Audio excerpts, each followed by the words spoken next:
तो मेरा नाम व्योम है और आज हम हेलो मेरा नाम व्योम है और हम यहाँ पर कुछ भी बातें करते हैं, बट इतना प्रॉमिस करूँगा कि वीडियो इन्फॉर्मेटिव होगा और you will find new things about everything. So let's talk about it. आज हम बात करने वाले हैं कैरियर के बारे में। तो विक्रांत जो है इंडियन नेवी में शामिल हो गया, मोदी जी ने उद्घाटन कर दिया उसका, और बहुत सारे लोगों ने बहुत सारे कमेंट्स किए, बहुत सारे लोगों ने क्रिटिसाइज़ किया। कुछ लोगों को पसंद नहीं आया कि इंडिया में कैरियर शामिल हो गया, एक नया इंडिजिनस कैरियर। पर मैं आपको बताता हूँ एकदम क्रिस्टल क्लियर शब्दों में, एकदम सरल भाषा में कि कैरियर क्या होता है, क्या उसका इम्पोर्टेंस है और उसके इंडिया की नेवी में एक और कैरियर के शामिल होने का क्या मतलब है ना। क्यों अच्छा है, क्यों गलत है, पॉजिटिव नेगेटिव सब बताते हैं। उसके बारे में जल्दी से बात करते हैं। चलो, तो क्या होता है कि भाई कैरियर क्या होता है कि कैरियर समझ लो एक तुम्हारा चलता फिरता मिलिट्री बेस है ना। उस पर तुम एयरक्राफ्ट लैंड करवा सकते हो, फाइटर एयरक्राफ्ट उससे टेक ऑफ करवा सकते हो, लैंड करवा सकते हो, उसको ऑफेंसिव के लिए यूज़ कर सकते हो, है ना। साथ में शिप्स चल रहे हैं, उसके साथ में सबमरीन्स चल रही हैं, है ना। तो सब चीज़ें उसके अंदर एक चलता फिरता समझ लो एक मिलिट्री बेस है, शहर है एक तुम्हारा, और उसको तुम कहीं पे भी ले जाके टिका सकते हो, है ना। It will be difficult to hit क्योंकि वो मूविंग टारगेट है ना। तो बट आइडिया क्या है कैरियर का यार, कि एक कैरियर जो है ना एक ओपन चैलेंज है एनिमी के लिए, कि मैं जो है ना अपना कैरियर किसी भी एनिमी की कोस्ट लाइन के आसपास ले जाके खड़ा कर दूंगा और एनिमी को बोलूँगा कि आओ तुम में दम हो तो मुझसे लड़ लो, है ना।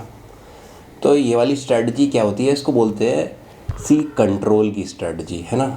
आप चाह रहे हैं कि आप पूरे एरिया को कंट्रोल करने की कोशिश कर रहे हैं, ठीक है। ये जो स्ट्रेटजी है ये बहुत इफ़ेक्टिव होती है कब, जब आपका एनिमी आपसे वीक है, आप उससे ज़्यादा स्ट्रांग है, तभी तो आप जाके ओपनली चैलेंज करेंगे। जैसे दो लोगों की लड़ाई हो रही है, मान लो कि एक आदमी बहुत ज़्यादा ताकतवर है और एक आदमी कमज़ोर है, तो जो ज़्यादा स्ट्रांग आदमी होगा वो खुला जाएगा ओपन, बिना किसी चालाकी के सीधे सीधे लड़ने जाएगा, चैलेंज करेगा अपने एनिमी को, है ना, और उस पर डोमिनेंस स्टैब्लिश करेगा। इसको बोलते हैं सी कंट्रोल की स्ट्रेटजी। आप पूरे एरिया को कंट्रोल कर रहे हैं, अपना राज चला रहे हैं, वहाँ पे एक छत्र राज चलाने की कोशिश कर रहे हैं। तो बहुत बढ़िया है ये। इंडिया के केस में जो है ना, जब इंडिया पाकिस्तान की कोई लड़ाई होगी तो वो कैरियर आपका बहुत काम आएगा, क्योंकि आप उस कैरियर को कहीं भी ग्वादर या कराची के आसपास ले जाके खड़ा कर सकते हैं और वहाँ से पूरे पाकिस्तान का जो है सी का एक्सेस है वो ब्लॉक कर सकते हैं, है ना। तो उससे उनकी जो ज़रूरी चीज़ें हैं, फ्यूल की सप्लाई हो गई आपकी, और आपका फूड की सप्लाई हो गई, जो भी बहुत सारी चीज़ें जो पाकिस्तान रिसीव करता है इधर उधर से, मिडिल ईस्ट से एंड बाकी जगहों से, अफ्रीका वगैरह से, वो सब कट हो जाएगी, है ना। और जो साइकोलॉजिकल जो उस पर वो बनेगा, इम्पैक्ट बनेगा, वो एक और बड़ी बात है। उसके ऊपर से आप वहाँ से जो है अटैक्स लॉन्च कर सकते हो, जो हम मेनलैंड से नहीं लॉन्च कर सकते, वो हम वहाँ से लॉन्च कर सकते हैं अपने अटैक्स, है ना। But on contrary to that, अगर आपका एनिमी आपसे स्ट्रांग है, इंडिया के केस में चाइना, तो कैरियर जो है बहुत ही एक बेकार तरीका है to fight enemy that is stronger than you. क्यों? क्योंकि कैरियर बहुत बड़ा होता है, ठीक है। उसको ईजियर है कंपैरेटिवली टू स्पॉट करना, और सिंक करना इतना इजी नहीं है, क्योंकि एक कैरियर के साथ बहुत सारे शिप्स चलते हैं, कॉर्वेट्स, फ्रिगेट्स, डिस्ट्रॉयर्स, नीचे साथ में सबमरीन्स चलती हैं, ऊपर उसके जो फाइटर क्राफ्ट हैं वो उसको सराउंड करके रखते हैं उसको बचाने के लिए। बट उसको सिंक करा जा सकता है। जैसे कि आपने देखा होगा कि रिसेंटली क्या आया था, रशिया का बहुत बड़ा शिप था उनका, मॉस्कवा, उसको डुबाया गया। कैसे डुबाया गया कि एक शिप की कैपेसिटी है कि वो एक समय पे 3, 4, 5, 6, 7, 8, 9, 10 कितने नंबर ऑफ मिसाइल्स जो है उसके इनकमिंग आ रहे हैं उसको डिफेंड कर सकता है ना। उसकी वो लिमिट है। बट अगर आप मान लीजिए कि एक शिप है, उसकी जो एयर डिफेंस सिस्टम है वो 10 मिसाइल्स को रोक सकता है, बट मान लीजिए कि किसी एनिमी ने 11 मिसाइल्स आप पे मार दी, तो वो एक मिसाइल आपको हिट कर जाएगी, है ना। तो चाइना के केस में, चाइना या जितनी भी कम्युनिस्ट रिजीम्स होती हैं, दे बिलीव इन क्वांटिटी। जैसे सोवियत में स्टालिन ने एक बार बोला था कि quantity is a quality in its own, और उसने उसी क्वांटिटी के दम पे हिटलर को हराया था, है ना। तो क्वांटिटी से ओवरवेलम करा जा सकता है कैरियर के डिफेंसेस को, और चाइना इस चीज़ के लिए काफ़ी केपेबल है। They can throw missiles in numbers at us. तो वो जो है उस केस में बहुत ज़्यादा बेकार होगा। और दूसरी चीज़ जो कमी है उस चीज़ की वो ये है कि एक कैरियर जो है ना बहुत सारे रिसोर्सेज कंज्यूम करता है। तो जब भी आप जाएंगे तो देखेंगे कि एक कैरियर आपके पास, अगर नेवी के पास 2 कैरियर्स हैं तो समझ लीजिए कि एक कैरियर में नेवी के ऑलमोस्ट, एक कैरियर की जो फ्लीट है उसमें almost 30% of the resources of navy चले जाएंगे। अगर आपके पास 2 कैरियर हैं तो 30, बाकी मान लीजिए कि 40 इधर उधर होंगे, बट 30% ऑफ द रिसोर्सेज चले जाएंगे। और उस 30% का जो रिसोर्सेज है वो इतना भी डिफ़िकल्ट नहीं है comparatively to sink that 30% of resources. अगर दे आर एबल टू, अगर चाइना एक आपका कैरियर सिंक करवा पाता है ना तो आपके 30% ऑफ द नेवी की स्ट्रेंथ जो है वो ख़त्म कर सकता है। इतना ज़्यादा बड़ा ब्लो। और कैरियर डुबाया जा सकता है, फिर से बोलूँगा, it's not easy to sink, but जब आपका एनिमी आपसे स्ट्रांग हो then it he can do it, है ना। तो चाइना के केस में यार कैरियर, अगर हम अपने मेन एनिमी हम अपना चाइना को मानते हैं तो हमारे लिए कैरियर जो है is not a very good deal. देखा होगा आपने, जब अगर आप अपने से किसी स्ट्रांग एनिमी से लड़ेंगे तो आप किस स्ट्रैटजीज़ पर रिलाई करेंगे। आप सीधे सीधे जाके उसे ओपन चैलेंज नहीं करेंगे। आप चाहेंगे कि आपका एक एक ब्लो जो है ना वो एकदम प्रिसाइज जगह पे लगे। चाइना के केस में हम चाहेंगे कि हमारा जो एक एक रुपया लग रहा है ना, एक एक रुपया लग रहा है जो हमारा खर्च हो रहा है डिफेंस में, वो चाइना की एक एक पिन पॉइंट एक्यूरेसी के साथ उनके वीक पॉइंट्स पे जाके लगे, है ना। Carrier is not capable of doing that. उसका सॉल्यूशन क्या है, क्या अदर अल्टरनेटिव्स हैं, उसके लिए देखें तो सबसे बेस्ट जो चीज़ है वो हमें चाहिए जो राइट नाउ वो है सबमरीन्स। सबमरीन्स हिडन रहती हैं, स्टेल्थ रहती हैं, it's very difficult to detect them and they can hit you at your weakest points. तो एक सबमरीन जो है ना तगड़े से तगड़े कैरियर को डुबा सकती है। हमारे पास सबमरीन्स की बहुत ज़्यादा कमी है। उतनी फ्लैशी नहीं होंगी दिखने में कि आपने मान लीजिए 10 सबमरीन्स बना ली, क्योंकि वो छुप के काम करेंगी, इतनी फ्लैशी नहीं होंगी, दिखेंगी नहीं, आपको चेस्ट थम्पिंग का मौका नहीं मिलेगा सबमरीन्स के लिए।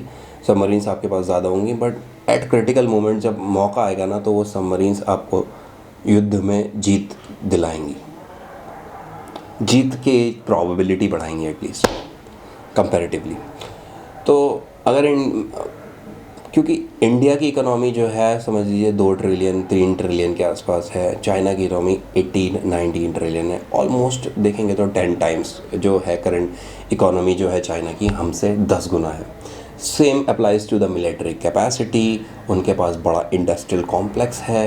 अगर इंडिया एक मिसाइल बनाएगा तो चाइना 10 मिसाइल्स बना सकता है, समझ रहे हैं आप, एक मिसाइल के बदले में 10 मिसाइल्स। तो हम चाहेंगे कि हमारी एक एक मिसाइल सही जगह पे लगे। We can not waste any single missile in case of war. एक रुपया भी हम वेस्ट नहीं जाने दे सकते। एक एक रुपये से हमें चाइना को मैक्सिमम डैमेज पहुंचाना होगा अगर हमारी चाइना से लड़ाई होती है तो। In that case carrier is not a very good option. It's not value for money in case of India. एक कैरियर ठीक है कि हमको पाकिस्तान के अगेंस्ट एक ही कैरियर चाहिए, but investing in more than one carrier not a very good value for money in case of war in terms of war strategy. तो मैं कहूँगा कि हाँ ये बेकार डिसीजन है, बट कुछ अच्छी चीज़ें हुई हैं जो ये है कि ये कैरियर जो है वो इंडिजीनियसली डेवलप किया गया है। हमारे पास इतना बड़ा जहाज़ बनाने की कैपेसिटी आ पाई है, इतना बड़ा जहाज़ जो फाइटर एयरक्राफ्ट्स को टेक ऑफ एंड लैंड करवा सकता है अपने ऊपर, उसके साथ बहुत सारे डिफेंसिव एंड ऑफेंसिव मैनूवर्स कर सकता है, बहुत सारे एयर डिफेंसेस होंगे उसमें, उसको डेवलप करने की कैपेबिलिटी, बहुत सारे अटैक कर different type of attack strategies जो हम कर सकते हैं और एक कैरियर की फ्लीट को चलाने की, उसको रन करने की कैपेसिटी जो हमारे पास डेवलप हुई है। मेनली जो हमारे पास एक कैरियर को बनाने की जो कैपेसिटी है वो डेवलप हुई है वो बहुत प्राइसलेस है, ये मैं कह सकता हूँ। उसके साथ क्योंकि बहुत सारी, जैसा कि कोचिन शिपयार्ड ने बोला था कि 500 से ज़्यादा स्मॉल एंड मीडियम एंटरप्राइजेस में इन्वॉल्व हुई हैं जिसने उनके छोटे से लेकर बड़े तक पार्ट सप्लाई करें। तो वो सब कैपेसिटीज़ डेवलप हुई हैं, मैन्युफैक्चरिंग कैपेसिटीज़ डेवलप हुई हैं, तो वो चीज़ें बहुत प्राइसलेस हैं और उनको चलते रहने के लिए उनके पास कॉन्ट्रैक्ट्स होने चाहिए, रेगुलर कॉन्ट्रैक्ट्स होने चाहिए, कोई ना कोई प्रोजेक्ट होना चाहिए उनके पास regular, so that they don't forget and those capabilities that are developed are not going to lost. ये ज़रूरी है। ये एक बहुत फ़ायदेमंद चीज़ हुई है कि भाई हमारे पास जो है एक क्षमता आ गई है कि हम और कैरियर हम खुद से कैरियर बना सकते हैं, और उस कैरियर में 80% ऑफ द कंटेंट जो है वो इंडिजिनाइज्ड है। सो एक बहुत बड़ी बात है ये। इंडियन मैन्युफैक्चरिंग सेक्टर के लिए एक अच्छी बात है, बहुत इंडियन रिसर्च एंड डेवलपमेंट के लिए काफ़ी अच्छी चीज़ है, और इंडियन इंटेलेक्चुअल प्रॉपर्टी के लिए काफ़ी अच्छी चीज़ है। बहुत इन दैट एस्पेक्ट ये कैरियर बनाना बहुत अच्छा है। और अगर हम 60,000 टन का एक और विशाल नाम से कैरियर बनाएंगे तो वो भी इंडिया की कैपेसिटी को इन्हेंस करेगा। But in the end it boils down कि क्या वो सिक्योरिटी में उतनी मदद करेगा। तो सिक्योरिटी के लिए मैं चाहूँगा कि यार अगर हम पैसा लगा ही रहे और हम कैपेबिलिटीज़ डेवलप कर रहे हैं तो हमको डेवलप करनी चाहिए वहाँ पे।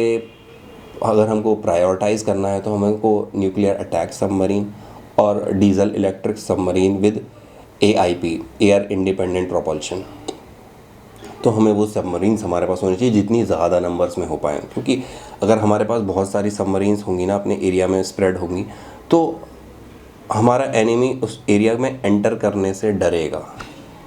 And that suspicion, that lack of confidence will give us so much leverage in times of war कि हम बहुत सारी चीज़ें बिना लड़े ही डिफेंड कर सकते हैं।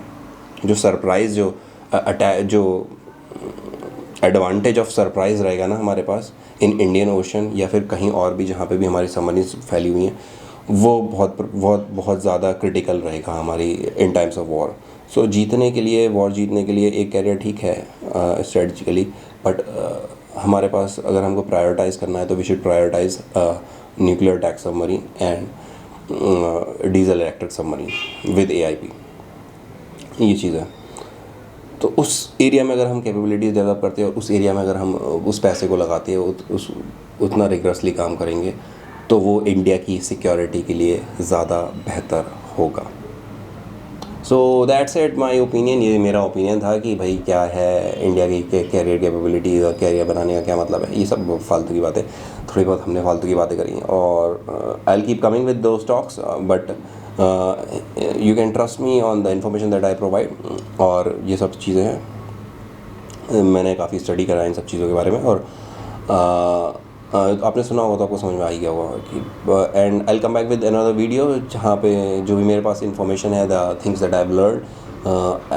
I am not very much inclined to writing, but this medium is pretty good to talk and share knowledge. So we'll keep on talking and we'll keep on sharing knowledge till we meet again. Bye bye.